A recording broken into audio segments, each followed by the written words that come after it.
Hey guys, welcome back to the 100th episode, Up and Running. I hope you're enjoying all the episodes. I have a lot of fun making them. It takes a lot of extra time to have a camera set up and running everything. But I enjoy doing it and I enjoy putting them together, so I hope you're enjoying it. So, alright, well on today's episode, it's going to be a little mix mash, a little bit of everything. We are going to give you an update on the Blazer.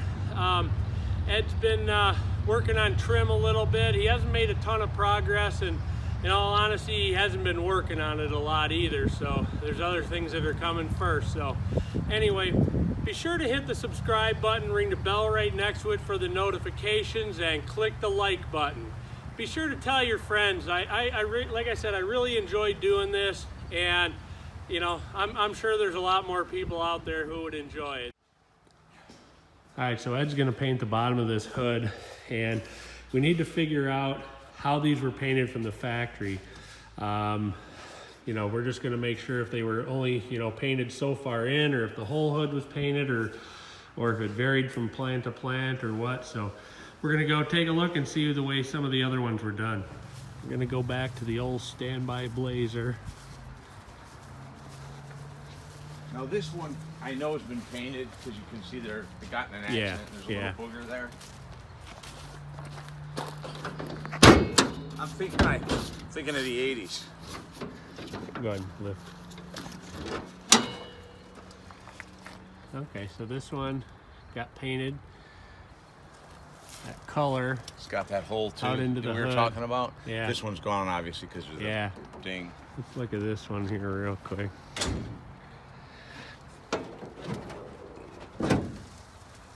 Looks like so. Yeah, it looks like they barely got the center of it and painted the outside more. Let's go look at this last other blue one. Alright, we're gonna go check this one out.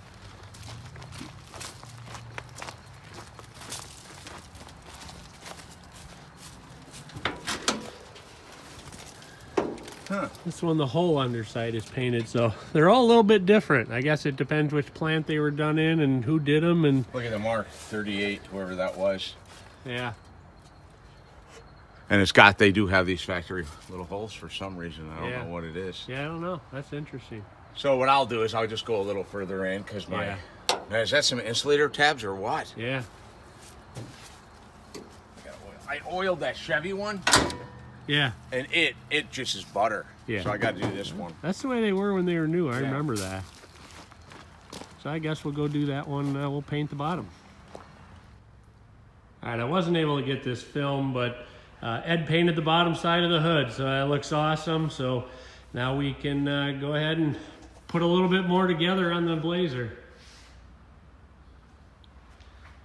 Looks just like the way the factory would have done it.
All right, Ed stuck the hinges on, so the hood's all up now, the way it's supposed to be. It's a little bit stiff yet. I think it'll break in. You know, we put some lube on it, give that a chance to soak in and things like that, and I think it'll be just fine. But you know, it seems pretty decent right now. So another successful completion. All right, I got the latch plate painted, or Ed did it. So I'm gonna go ahead and stick it in.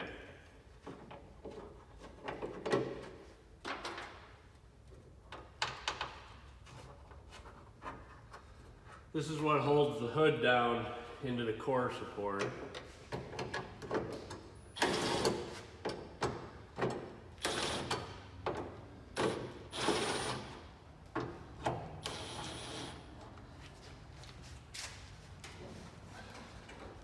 Let's see if it fits.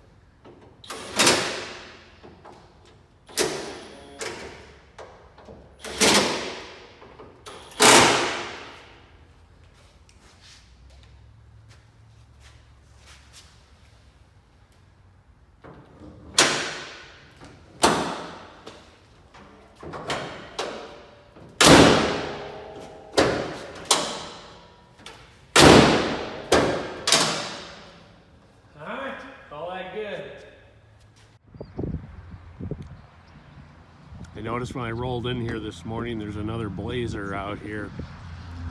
This one looks to be like a 76. It's definitely newer than 75 because it's not a full convertible. Looks pretty solid.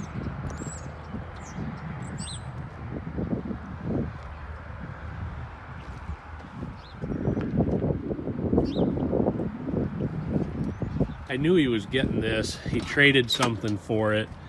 Yeah, floors are a little on the rough side. Holy cow. Okay, so I take that back. This must be for parts.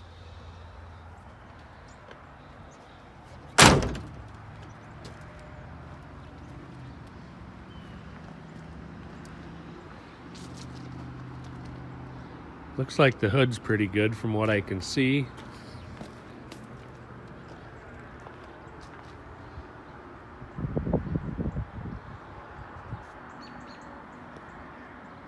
So anyway, I'm just gonna assume this is for parts.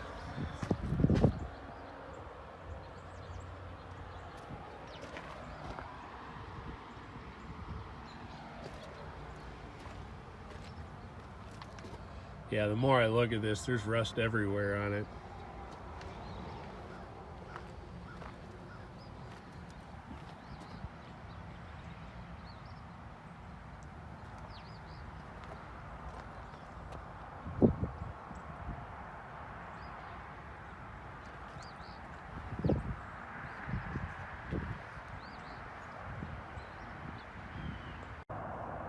All right, so I discovered an issue on my Super Bee that we're going to take a look at in this episode.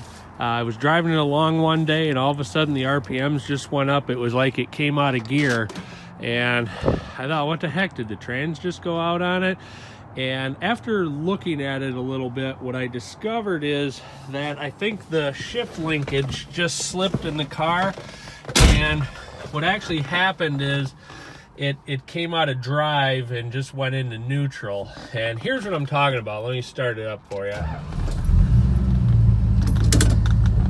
So right now it's in drive, and if I just barely inch it forward, okay, so like right there, that's reverse, that's drive. I got to go all the way to the end of drive so it's tight up against it, and it you know, it goes into gear. But if I just bump it forward, it comes out into neutral. So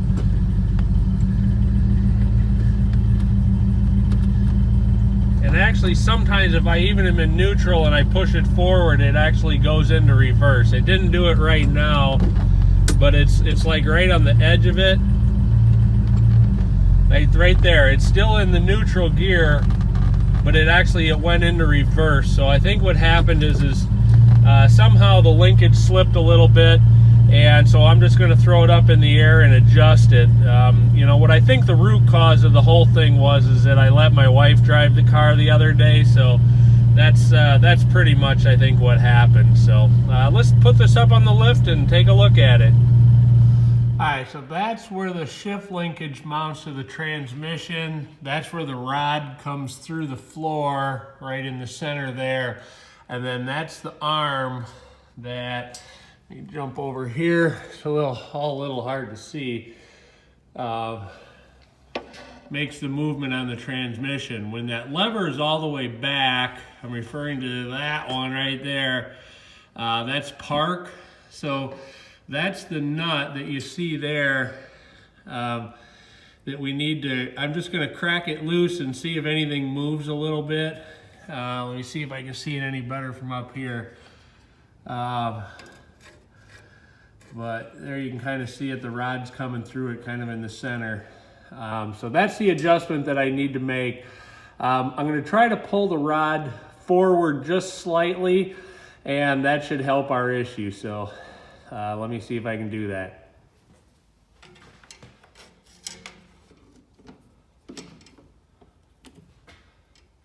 All right, the rod did move just a tiny bit. It slid back. So I'm just gonna go ahead and tighten it right here.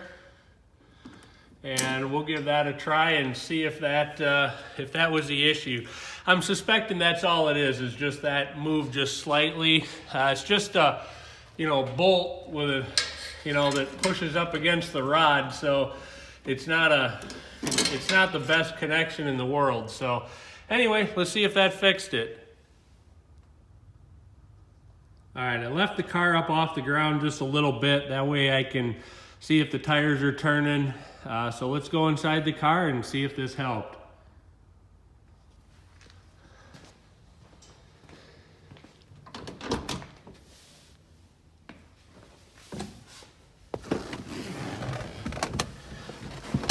Ugh.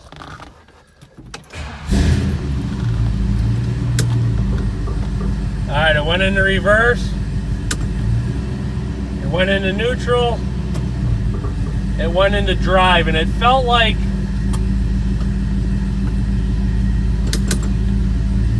all right, it did go into neutral. It went back into drive, and it's in park. And it felt better. It felt like the position was right and that it went into the detent. So I think now our next thing is to drive it and see how it feels. So hopefully that solved our issue. One more time. All right, reverse, neutral, drive. It all felt pretty good. That's park. All right, awesome.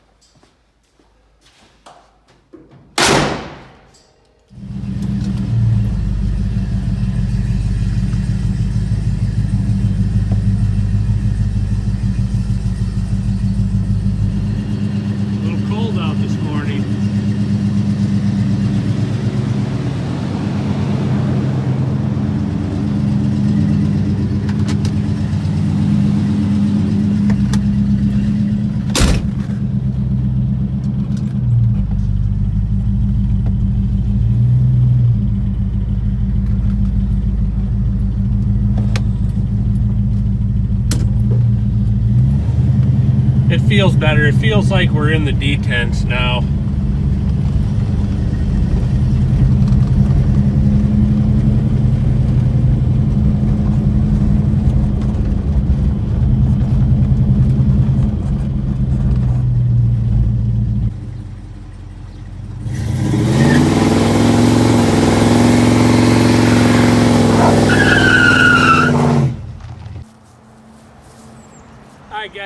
figured I'd tell you a little bit about what actually goes into doing these episodes.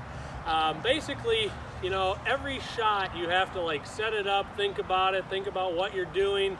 Sometimes you put a bolt back in, take it back out again because the shot you took didn't work very well. I know there's a lot of waiting. I'm constantly going, hold on, Ed, I got to turn the camera on, and he stands there and I run over, turn the camera on. I've got a little remote for it now, so that's a lot better. But you know, then when you get done, you have hours and hours of footage, and you have to go back and look through it all, figure out what you're gonna, you know, use in the show. You know, mark down what files you're gonna use. You know, things like that. And then the average episode probably takes anywhere between 2 and 4 hours to put together. So it's not something that happens quick. But in the end, you know, I try to, you know, make them as good as I can. I'm by no means an expert at this or anything else for that matter. But so I hope you enjoy it, and keep watching. Tell your friends. I did a clip on what it takes to put these together, and a great example. And I intentionally left this in there, but if you look, the car is off center in the shot, and really I should have reshot the whole thing. So if you look at what I was just saying, there's a lot more space behind the car than there is on the front of the car. The way my camera mounts, it's sometimes a little hard to see that, but that's a classic example of, you know, the stuff you have to reshoot, and it takes a lot of time. So again, I hope you enjoy the episodes.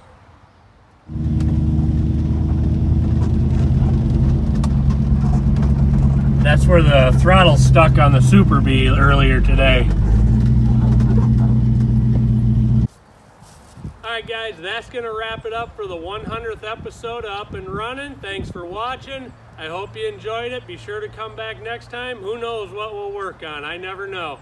Thanks for watching.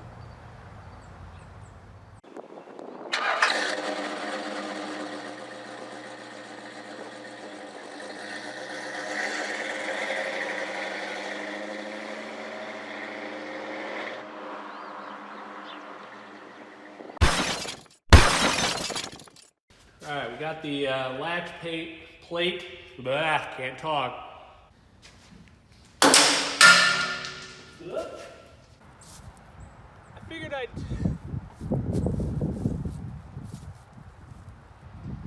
Does this look weird leaning on the car like this? All right, that feels more comfortable. A couple of the hoods on these trucks to see how the underside was painted. Nope, got a rock in my shoe. There we go. All right, guys, I did a little clip on, you know, what it all takes to